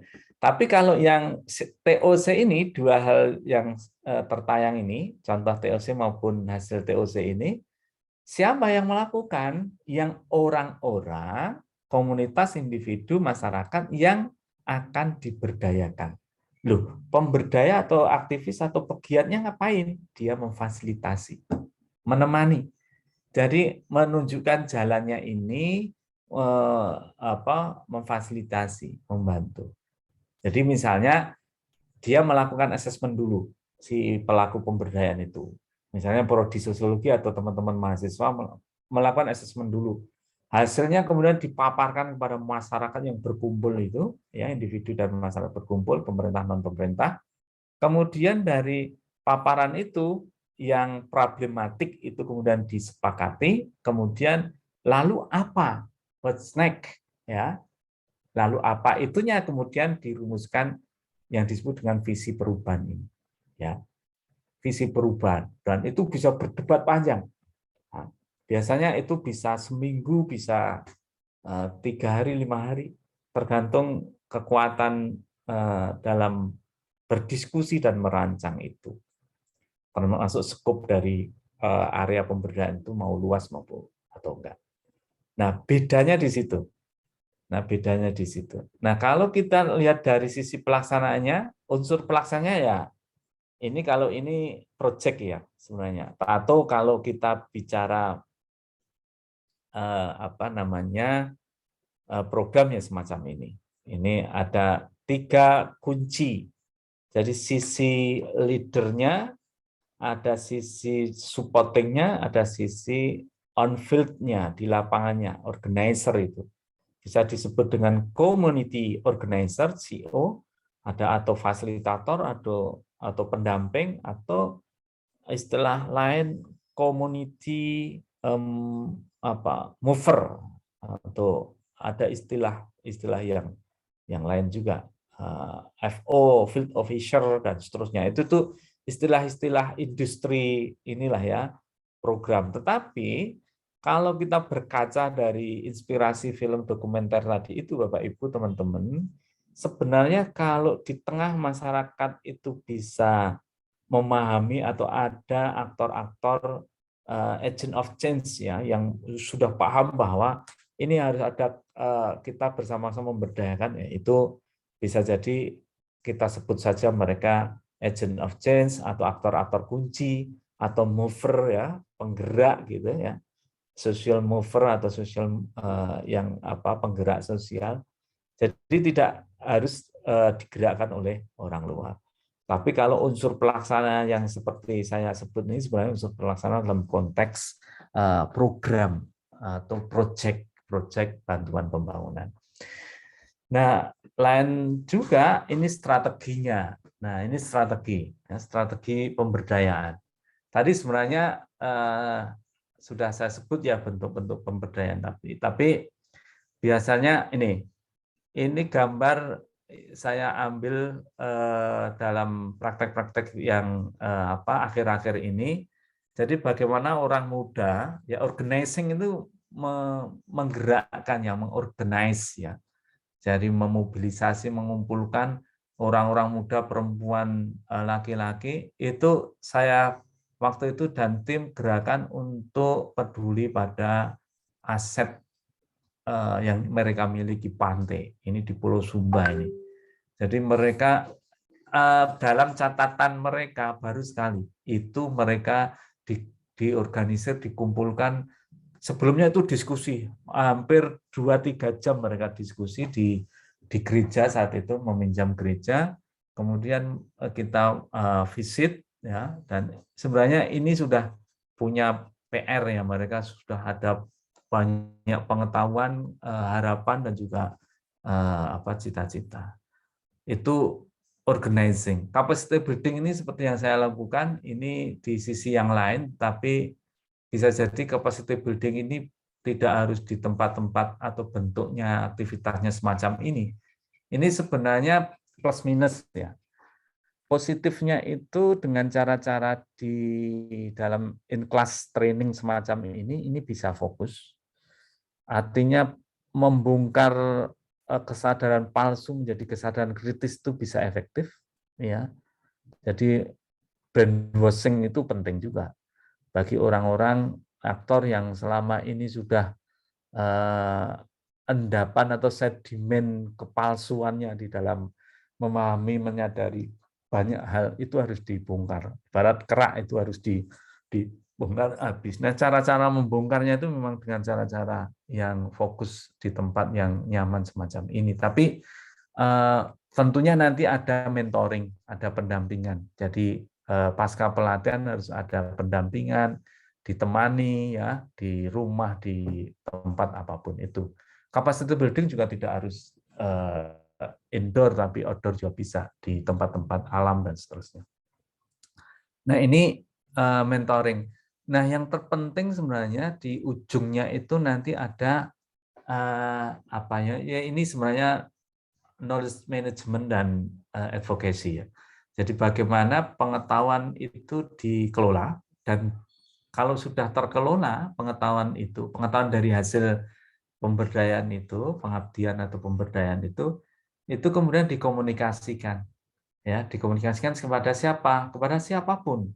Apakah kepada orang lain, kepada pengambil kebijakan, otoritas, atau kepada pihak-pihak yang strategis yang bisa jadi mereplikasi atau mengakui pengetahuan itu. Termasuk berjejaring ya, dengan unsur politik, budaya, sosial, dan seterusnya. Pasar, lalu dalam konteks pemberdayaan ekonomi. Nah, advokasi ini sebenarnya agar apa yang kita lakukan secara kasuistik, secara piloting, karena pelaku pemberdayaan itu kan tidak bisa menjangkau secara lebih luas. Nah, advokasi ini sebenarnya tujuannya agar best practices itu, apa yang menjadi baik dilakukan, terbaik pelaksanaannya atau kejadiannya, itu bisa diadopsi menjadi satu policy atau kebijakan atau sistem. Ya, evidence based policy itu kan sebenarnya berangkat dari urusan-urusan atau flow atau alur semacam ini juga. Jadi ada pengetahuan, ada bukti evidence, dan itu penting untuk disistematisir, dilembagakan dalam bentuk apakah itu sistem dalam masyarakat, kesepakatan-kesepakatan dalam masyarakat, atau policy dalam area di government, pemerintah, apakah itu di tingkat lokal maupun nasional. Nah, ini proses dan hasil pemberdayaan. Jadi yang terpenting tadi knowledge management itu ada soal data dasar dalam proses dan hasil pemberdayaan itu yang terpenting ini perubahan sosial masyarakat itu. Mereka berangkat dari data dasar dulu, baseline, ketidakberdayaan tadi assessment yang memperolehnya, kemudian ada visi perubahan, kemudian ada perubahan. Jadi ada 3 tahapan yang ditempuh, dan setiap proses 3 proses ini ada hasilnya, ada hasil dalam bentuk data dasar, dalam bentuk visi, dalam bentuk changes, perubahan-perubahan itu. Nah, terakhir itu soal monitoring dan evaluasi. Kerangka kerja monitoring evaluasi itu ya seperti ini. Tadi menindaklanjuti dari log frame bisa seperti ini, ya. Atau secara mudahnya pembedaan monitoring. Jadi apa yang dilakukan di lapangan itu ketika Anda melakukan pemberdayaan, pengabdian, atau apapun kerja-kerja di masyarakat itu intinya harus dipantau. Monitoring itu kan memantau. Cirinya memantau monitoring itu ya on progress, dia sedang berlangsung kegiatan itu. Siapa yang dipantau? Ya dari sisi pengelola kegiatan atau program itu, kemudian pelaksananya, ya, artinya memantau pelaksanaan kegiatan maupun luarannya, tapi juga dari sisi penerima atau beneficiaries. Jadi siapa yang menerima program itu? Jadi 3 hal yang dipantau: pengelola, pelaksana, dan penerima. Nah, itu on progress ya. Jadi pada saat kegiatan itu berlangsung. Nah, evaluasi itu menilai capaian hasil program. Jadi menilai, jadi dia setelah kegiatan itu menghasilkan output tadi itu, output digunakan, kemudian apakah output yang digunakan itu menghasilkan perubahan. Nah, itu evaluasi.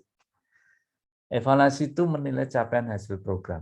Jadi menilai hasil program dari sisi relevansi, efektivitas, efisiensi, dan juga keberlanjutan. Kalau evaluasi itu ya 4 kata kunci itu, ya, relevansinya, efektivitasnya, efisiensinya, keberlanjutan. Nah, bisa pada tengah atau mid-term itu dilakukan, misalnya kegiatan 3 bulan selama KKN misalnya, ya di tengah-tengah itu harus ada midterm evaluation. Nah, atau kalau itu durasi tahunan, ya itu midterm-nya apakah tengah waktu itu 1 tahunan, 2 tahunan, dan seterusnya. Dan final evaluation, jadi di akhir atau end evaluation itu evaluasi. Jadi menilai hasil yang dicapai oleh program atau menilai perubahan yang terjadi. Nah, ini catatan akhir. Sorry saya agak ngebut biar nanti teman-teman banyak yang berdiskusi. Ada 3 hal bahwa kerja pemberdayaan masyarakat itu tindakan memindahkan nilai tadi itu, value, kesadaran kritis, dan kemauan. Jadi nilai, kesadaran, dan kemauan pada setiap individu dan komunitas. Jadi kita pindahkan, menghadirkan kembali kuasa tadi itu dan kekuatan tadi. Yang kedua, pemberdayaan masyarakat adalah mewujudkan perubahan sosial masyarakat secara kolektif dari oleh dan untuk masyarakat. Itu lebih sustain, lebih bagus, ya. Itu dari oleh dan untuk itu. Yang ketiga, merawat dan melembagakan pemberdayaan masyarakat butuh serangkaian kegiatan penguatan kapasitas masyarakat dalam rangka mereka ini diajak untuk mengembangkan wilayah desanya. Jadi capacity strengthening atau capacity building itu penting. Pengembangan kapasitas maupun penguatan kapasitas itu ya inti dari pemberdayaan itu. Saya pikir itu dulu. Kita berikutnya diskusi. Sorry maaf kalau saya menyampaikan terlalu panjang lebar, semua slide saya tayangkan agar pas. Silakan. Terima kasih. Baik, terima kasih banyak untuk Pak Sunarji Zamroni atas pemaparan materinya yang luar biasa bermanfaat banget, terutama buat mahasiswa sosiologi. Nah, kita sampai di sesi tanya jawab nih teman-teman. Mungkin teman-teman bisa kalau misalnya udah mempersiapkan pertanyaannya, bisa langsung ditanyakan, bisa melalui raise hand jika ingin bertanya langsung, atau ingin ditulis di kolom chat Zoom juga tidak apa. Gitu. Boleh teman-teman untuk yang mau bertanya nih. Ya, silakan.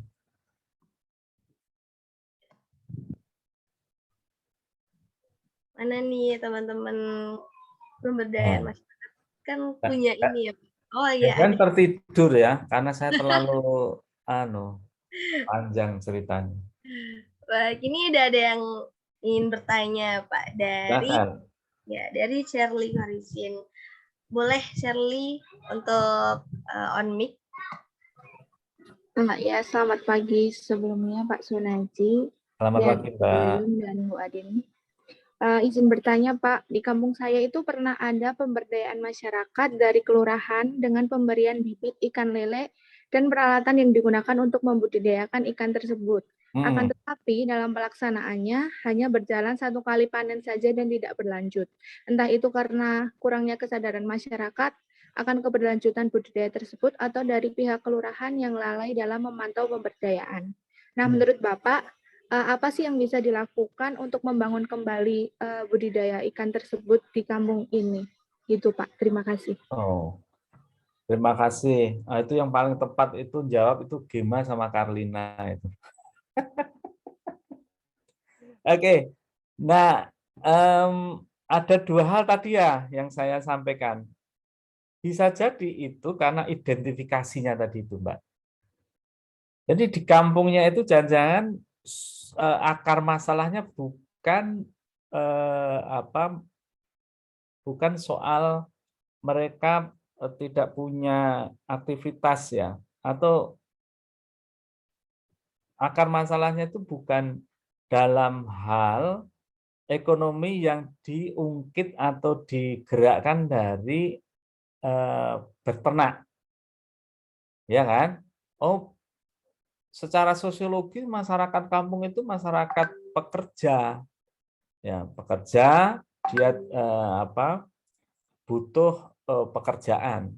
Pekerjaan dalam arti bukan pekerjaan mandiri ya, misalnya dia ikut orang gitu. Nah, kalau itu mau dirubah ke pekerja mandiri atau sociopreneurship ya, atau entrepreneurship, ya itu harus ada capacity building. Nah, biasanya begini, Mbak.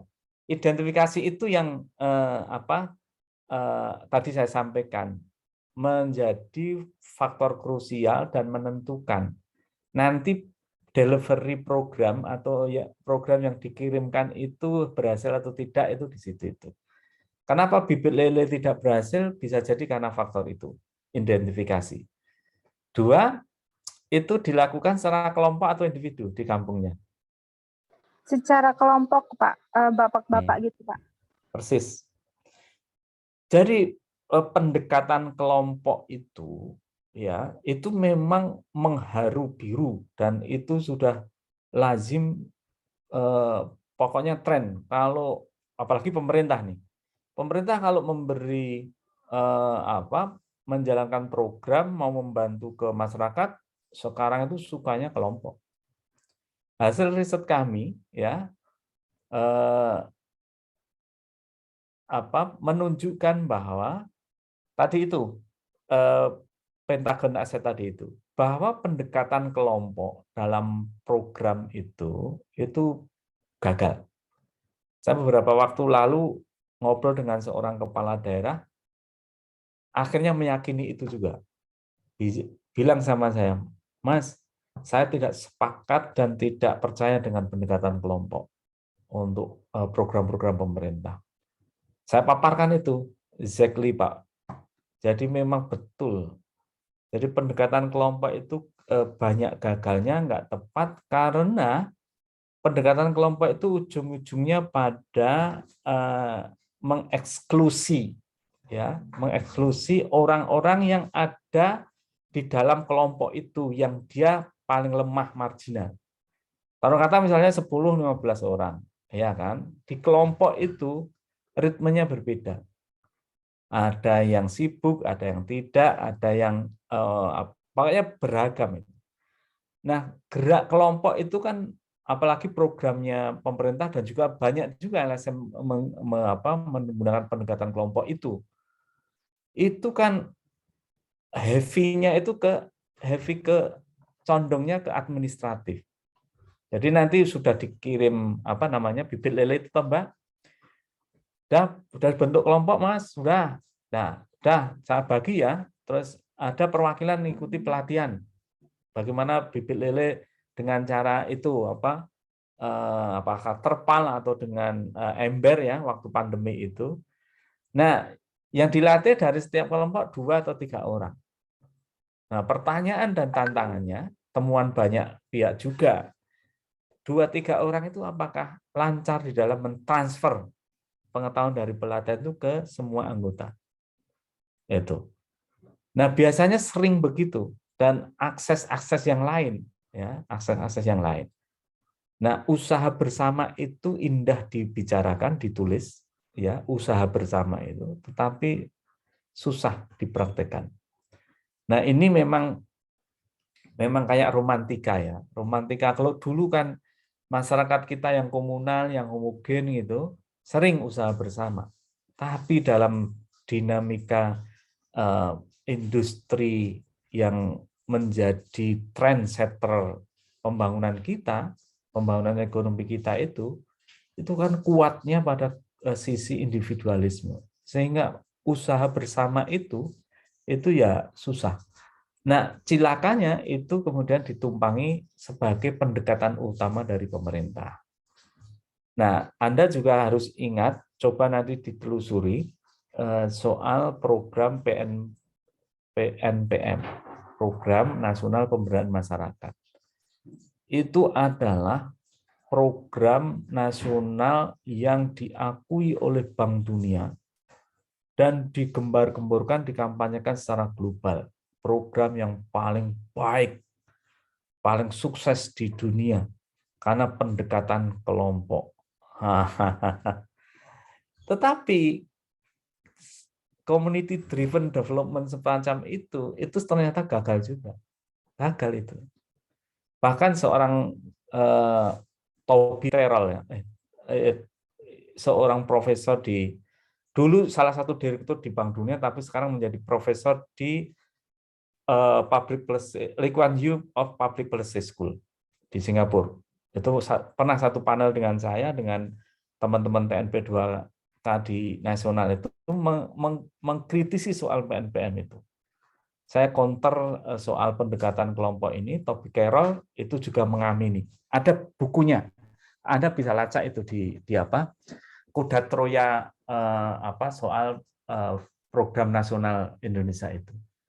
Jadi pendekatan kelompok itu coba ceklah teman-teman di apa itu yang kelompok SPP itu, simpan pinjam perempuan itu nggak lancar juga, dan banyak yang mengeksklusi perempuan, mengeksklusi sama perempuan karena mungkin dia terlalu kritis atau terlalu tidak bisa kompromi dengan sesuatu, itu kemudian dieksklusi, dimarginalisasi, tidak diberi akses.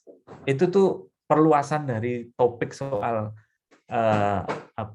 ternak ikan yang gagal tadi ya Mbak di kampungnya. Jadi bisa diletakkan dalam konteks makro. Memang pendekatan kelompok itu tidak tepat dalam konteks masyarakat di Indonesia, termasuk pendekatan ini korporatisme atau pendekatan investasi. Jadi misalnya ketika kita punya persoalan, kita ini punya sawah, kita punya hutan, kita punya sumber daya, ya sudah kita panggil aja investor. Nanti kita itulah tetesan dari atas itu. Enggak, itu juga eksploitatif. Itu enggak berhasil. Nah, kenapa dalam pelaksanaan undang-undang atau dalam konstruksi undang-undang desa, dalam pelaksanaan pembangunan di desa sekarang ini ada kelembagaan baru, istilah baru yang disebut dengan badan usaha milik desa. Sebenarnya dulu kita dorong kelembagaan itu untuk menawarkan solusi atas pendekatan kelompok dalam program-program pembangunan dan juga pendekatan investasi atau pendekatan korporatisme tadi itu. Nah, itu yang ada di dalam watak atau karakter badan usaha milik desa itu adalah cara kerja governance. Kan village enterprise ya, village on enterprises. Jadi badan usaha milik desa itu kan satu organisasi usaha yang dimiliki oleh desa bersama. Tetapi memang ada individu yang bekerja secara profesional di situ. Tapi nanti kebermanfaatan, kefaedahannya itu, benefitnya itu untuk satu desa. Itu sebenarnya ide besar atau ide dasar soal hukum desa itu. Itu Mbak soal ikan itu. Jadi kalau saya tidak terlalu menyalahkan masyarakatnya, tapi kalaupun masyarakat low capacity atau low motivation gitu, itu ya pada saat identifikasi tadi harusnya ketahuan. Orang nggak punya budaya beternak kok dikasih ikan lele. Orang nggak punya budaya, tradisi, passion soal ternak ayam, kambing dan seterusnya kok dikasih itu. Itu tuh sering begitu. Dan itu kan sama dengan penanggulangan kemiskinan. Banyak dana digelontorkan oleh negara, tapi bagaimana? Kemiskinan kan nggak habis-habis. Masih dalam hitungan 2 digit kan, 10 atau di atas 10 secara nasional. Gitu. Ada lagi yang lain? Terima kasih atas jawabannya, Pak. Sangat membuka pikiran saya. Silahkan. Sampai jam berapa kita? Mungkin sampai jam 10.20 kali ya, Pak. Boleh. Mungkin dari teman-teman yang lain ada pertanyaan lagi. Silahkan. Ini anggap saja tadarus. Banyak pesertanya sebenarnya ya, 80-an. Silahkan teman-teman, nggak ada yang tanya ini. Jangan-jangan kebanyakan tidur, Bu. Oke, mungkin saya mewakili pertanyaan dari teman-teman. Oke, Mbak Yun. Jadi yang banyak ditanyakan sebenarnya sama teman-teman itu adalah tadi ya tentang kesadaran palsu, itu membongkar kesadaran palsu. Bagaimana kemudian apa ya? Mungkin Pak Sunaji bisa menceritakan strategi yang sudah dilakukan di program-program pemberdayaan jenengan, bagaimana membongkar kesadaran palsu bahwa masyarakat itu mereka tidak sadar bahwa mereka sebenarnya tidak memiliki akses, gitu ya. Sebenarnya mereka tidak apa ya?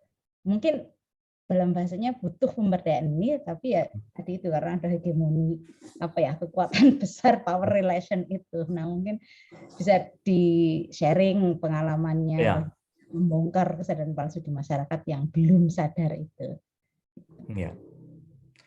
Ya, terima kasih. Saya biasa manggil Mbak ya. Bu Yuyun, Mbak Yuyun. Nah, ini penting. Karena gini, situasi di komunitas kita, di masyarakat kita yang sering menjadi lokasi atau sasaran pemberdayaan program-program kita itu kan dalam situasi yang ini ya, tadi itu power relation-nya kuat sekali.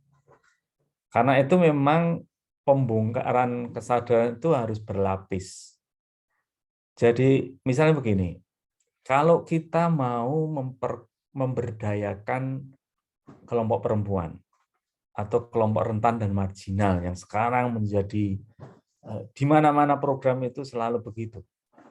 Siapa dia? Perempuan, orang miskin, difabel, ya, lansia, bahkan orang-orang yang memiliki pilihan-pilihan khusus dalam keyakinan dan seterusnya itu. Nah, itu mereka kan berelasi dengan aktor-aktor yang sedang memegang sumber daya publik. Taruh kata misalnya pemerintahan desa, kepala desa, perangkat desa, atau di daerah, atau di kelurahan, di kabupaten kota itu. Nah, tentu membongkar kesadaran kritis itu yang pertama dan utama ya kelompok itu dulu. Kelompok rentan tadi itu. Jadi kalau program-program pemberdayaan yang sering terjadi mesti mengkapasitasi mereka, mengorganisir mereka. Jadi mereka disadarkan bahwa mereka itu punya kemampuan, mereka punya hak dan kewajiban sebagai warga, sebagai masyarakat, sebagai bangsa. Nah, itu memang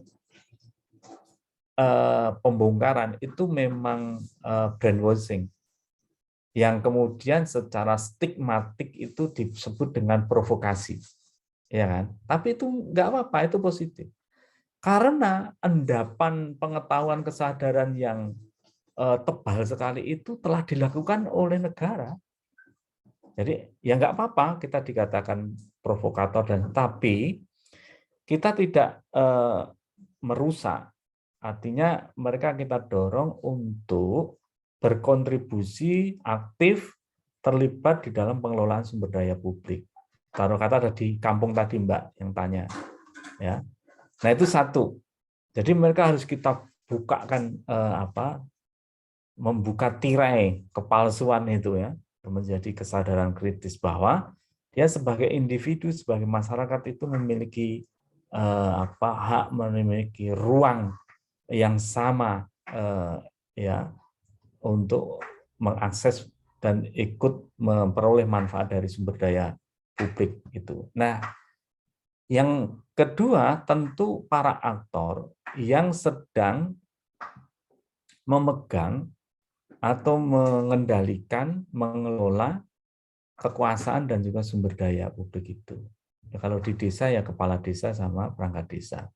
Di kelurahan ya kelurahan di kota itulah, itu lurah dan perangkat lurah atau RW, RT itu. Atau kalau kita bicara di level daerah ya pemerintah daerah, dan ini penting. Nah, bahwa sekarang ini aktor-aktor yang ada di pemerintahan itu sudah open. Jadi bahwa mereka punya perspektif soal GESI, ya, soal gender equity, social inclusion, itu ya sudah mulai itu. Hanyalah orang-orang yang yang nggak mau berubah, orang-orang lama, cara berpikir lama itu yang. Jadi mindset, perspektif soal itu sebenarnya sudah mulai ya, apalagi birokrat kita di negara ini kan mulai muda, berpendidikan ya, dan sering berinteraksi dengan para pegiat atau akademisi, pegiat gerakan masyarakat sipil dan seterusnya. Mulai ini. Nah, ketika aktor dua ini ya di level kelompok tadi itu, yang kelompok sasaran rentan, dan ini sudah kita brainwashing, kita bongkar kepalsuan atas kesadaran itu, sebenarnya kita butuh perantara yang kalau dalam sosiologi disebut dengan intermediate structure itu. Jadi struktur mediasi itu siapa yang selama ini hadir. Kalau misalnya di masyarakat itu kan kalau ada orang perempuan, difabel, orang miskin itu biasanya nanti karena di tengah-tengahnya itu ada misalnya pokoknya Pak Guru, ya, Bu Guru, Bu Dosen, gitu, tokoh agama, itu kan intermediate structure, ya, orang-orang yang ada di dalam struktur mediasi itu. Dia digugu, ditiru, dia didengarkan itu. Nah, dia harus kita pengaruhi, atau bahasanya agent of change juga, ya, aktor penggerak itu. Nah, 3 aktor ini yang sebenarnya harus kita rubah, harus kita paling enggak diseminasikan soal isu itu. Soal apa sih kita? Bicara soal kesadaran reproduksi. Soal apa sih? Soal kenakalan anak-anak di era digital misalnya, atau tantangan anak-anak di usia di era digital. Nah, itu 3 hal itu. Nah, ini kan aktor. Nanti harus ada arena yang mempertemukan aktor itu untuk membuat satu konsensus. Nah, konsensus itu apa? Untuk perubahan tadi itu. Nah, itu terjadi kala ketika kita sebagai penggerak, pegiat pemberdayaan itu hadir di situ. Nah, pertanyaannya, kita kan tidak akan selama hidup di situ, di lokasi itu. Kita akan bekerja di tempat yang lain, dan kita tidak akan membuat ketergantungan pada 3 komponen aktor itu, pada diri kita, organizer maupun secara kelembagaan. Nah, lalu gimana? Nah, berarti harus ada sistem yang bisa menjamin agar konsensus soal apakah keperbiaan terhadap kelompok rentan marginal, sumber daya publik yang harus berpihak kepada kelompok-kelompok itu, dan seterusnya, itu kan harus sustain, harus bergulir dari tahun ke tahun dan seterusnya. Itu menjadi cara kerja, menjadi ekosistem mereka dalam mengelola sumber daya publik. Nah, itulah yang kemudian disebut dengan advokasi kebijakan, nanti advokasi sistem sebenarnya.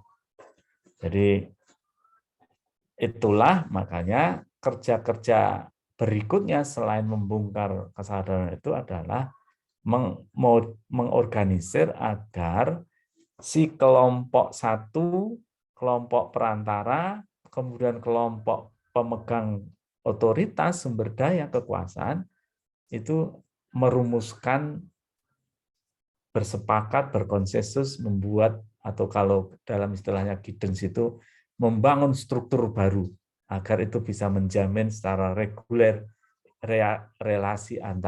relasi sosial antara, atau relasi ekonomi antara, relasi politik antar aktor itu. Nah, itu sebenarnya Bu Yuyun yang mesti kita lakukan.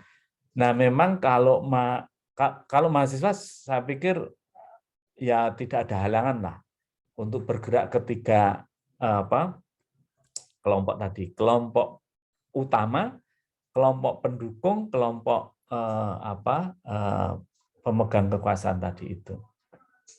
Kalau enggak, ya nanti jatuhnya kita memperkuat orang-orang miskin, sadar, bengak-bengok gitu, berteriak gitu, tetapi pemerintahnya tuli, orangnya kemudian nggak mau tahu. Kemudian Pak Guru, Bu Dosen, Pak Ustadz, Kiai juga nggak mau tahu. Nah itu yang kemudian nggak nyambung itu, sehingga kasihan. Kita hanya menjadi provokator jalanan di kelompok-kelompok rentan miskin itu, tapi nggak akan merubah apapun, karena membentur tembok tebal atas nama norma, atas nama kekuasaan, atas nama peraturan dan seterusnya itu. Nah, makanya ini memang tidak mudah. Dan kalau dikomparasikan dengan negara-negara yang lain, itu juga tidak mesti sama. Banyak yang kalau kita review kembali kasus-kasus di Brasil, ya Porto Alegre itu yang menjadi champion dalam partisipasi publik. Itu begitu ada gerakan perempuan di grassroots, ya di tingkat rakyat, ketika ikut terlibat dalam perencanaan program dan penganggaran, itu langsung tersistematisir menjadi satu sistem ekosistem dalam pengelolaan sumber daya publik, selesai, sehingga itu berulang terus. Tapi di Indonesia tidak mesti, maksud saya. Nah, sebenarnya peluang untuk itu sekarang ini di desa, karena skupnya terbatas. Kemudian yang para aktor itu sebenarnya bisa keluarga, bisa teman, bisa tetangga. Jadi enak. Itu opportunity besar tuh di desa. Jadi kalau teman-teman prodi sosiologi maupun mahasiswa sosiologi UNS mau berkontribusi di era-era transisi ini, bergeraklah ke desa.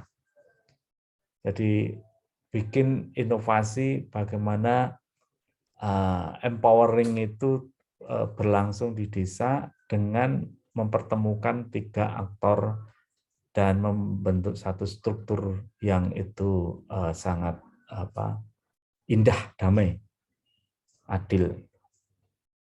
Gitu, Bu Yunes. Terima kasih. Itu ada satu yang tanya, masih bisa diakomodir enggak itu, Putri? Iya, baik. Masih bisa, Bu. Seperti ini dari Alia Puspita jadi pertanyaan terakhir aja ya, Bu ya.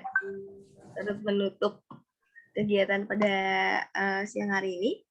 Jadi ini ada pertanyaan dari Alia Puspita. Dia bertanya bagaimana cara pemberdaya menentukan skala prioritas terkait masyarakat mana yang akan diberdayakan. Kemudian, jika pemberdayaan masyarakat ini dibawa atau diangkat menjadi topik penelitian skripsi, apakah penelitian tersebut menjadi bagian dari perencanaan pemberdayaan masyarakat? Seperti itu, Pak. Itu ini ya, makasih Mbak. Bagaimana cara pemberdayaan menentukan skala prioritas? Nah, tadi gini, kalau dalam kerangka filosofis kritis tadi itu, prioritas yang diberdayakan, apa, siapa, gitu, kapan, yang menentukan adalah bukan pemberdaya, bukan kita orang luar, outsidernya bukan. Kita hanya membantu membuka cakrawala mereka ketika menemukan problem dan tantangan-tantangan itu. Jadi siapa, apa, dan kapan, bagaimana itu yang melakukan ya mereka sendiri. Tadi di theory of change tadi itu. Di penyusunan teori perubahan tadi itu. Nah, teman-teman yang mau mengambil skripsi dengan cara mengkaji keberdayaan atau program-program pemberdayaan itu bisa melakukan 2 pilihan. Misalnya ya lakukan seperti kayak participatory action research ya. Ya, PAR itulah.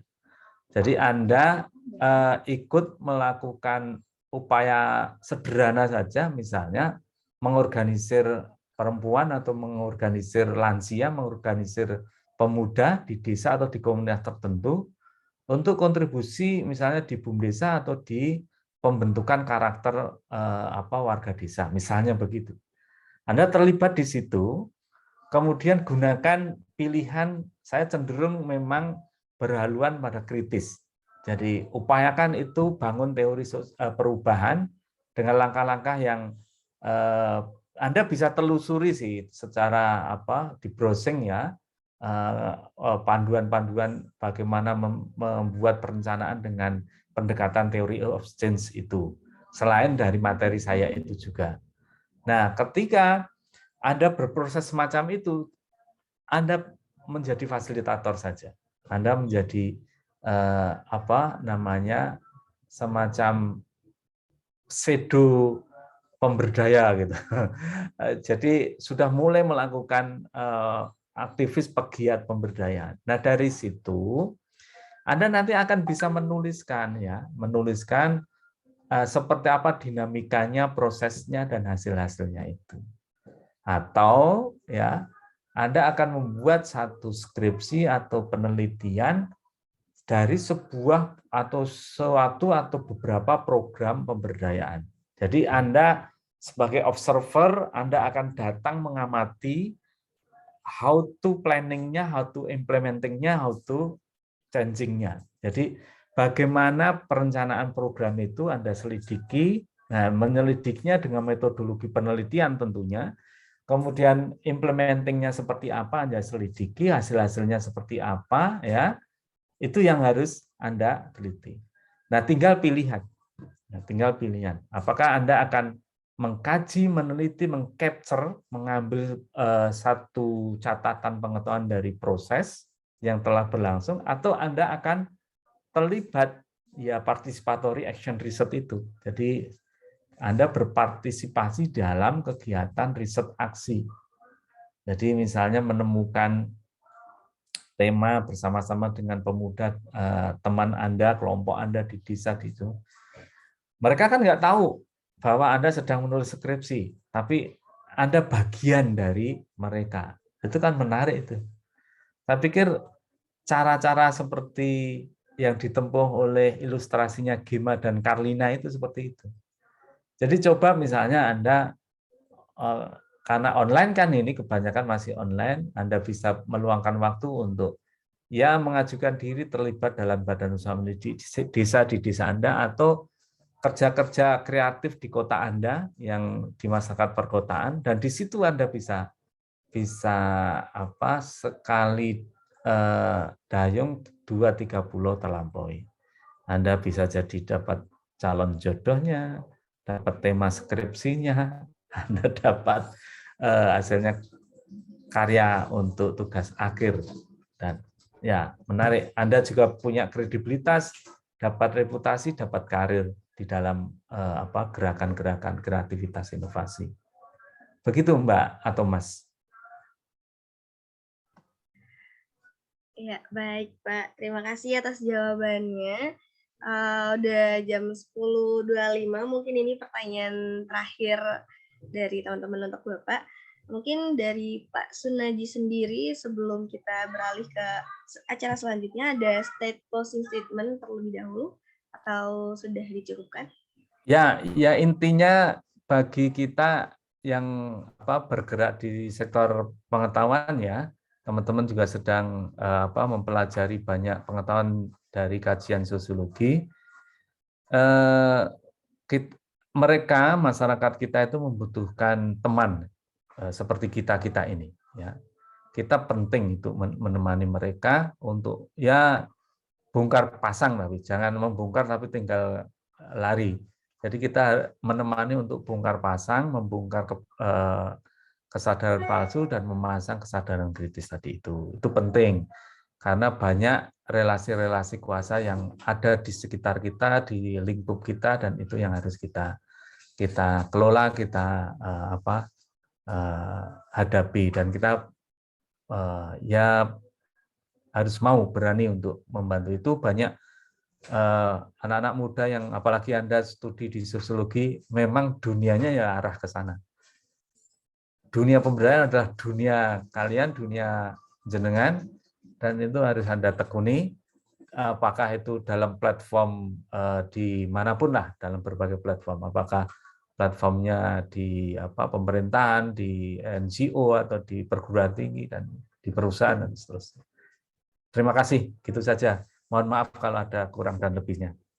Assalamualaikum warahmatullahi wabarakatuh. Terima kasih Bapak atas closing statement-nya.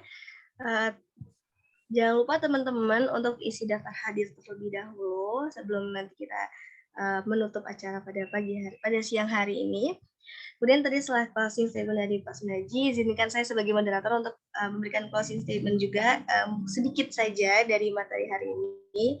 Di mana yang paling penting yang saya tangkap dari materi ini adalah paling penting dalam pemberdayaan masyarakat adalah kita perlu memberikan serangkaian kegiatan penguatan kapasitas atau capacity strengthening dalam masyarakat untuk mengajak masyarakat desa lebih mengembangkan desanya atau lebih menyadarkan dari kesadaran palsu yang tadi itu ya, false consciousness gitu. Baik, selanjutnya adalah sesi dokumentasi karena pastinya setiap acara harus ada sesi dokumentasi.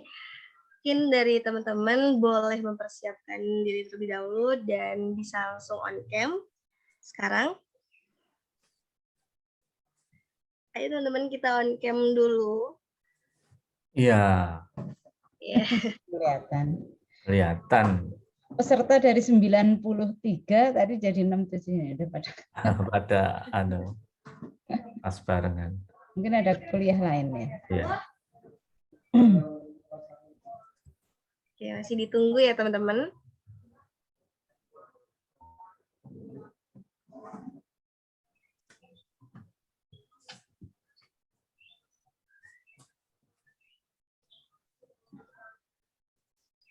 Ya. Oke. Masih ada. Ini slide kedua sama slide ketiga belum ada yang on cam.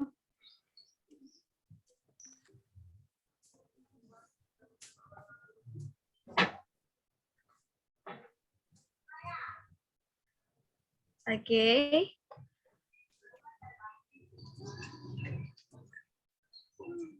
Oke, jadi untuk sesi dokumentasi ini bakal saya pandu teman-teman, hitungan ketiga boleh bergaya sesuai keinginan ya teman-teman.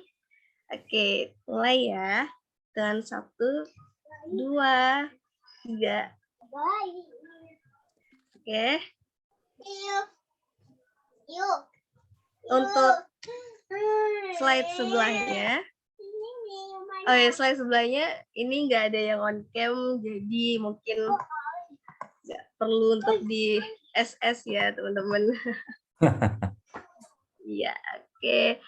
Sudah gitu, terima kasih buat teman-teman semuanya telah menyempatkan hadir dan juga pastinya untuk Pak Sunaji Zamroni sebagai materi pada pagi hari ini. Semoga materinya bisa bermanfaat buat kita sebagai mahasiswa sosial. Amin, amin. Ya. Amin. Untuk mungkin kedepannya ada yang tertarik untuk melakukan pemberdayaan di desanya masing-masing gitu ya Pak ya. Oke, dan kemudian maaf untuk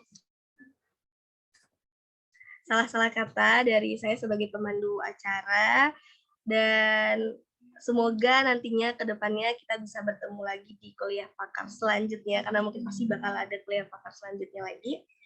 Dan yaudah, akhir kata dari saya, wassalamualaikum warahmatullahi wabarakatuh. Teman-teman. Waalaikumsalam warahmatullahi wabarakatuh. Terima kasih Pak. Mas Najib. Terima kasih Pak. Terima kasih. Sama-sama. Atur suwun semuanya. Pamit ya. Assalamualaikum. Terima kasih Putri. Iya Bu. Terima kasih Putri ya. Iya Bu Yuyun.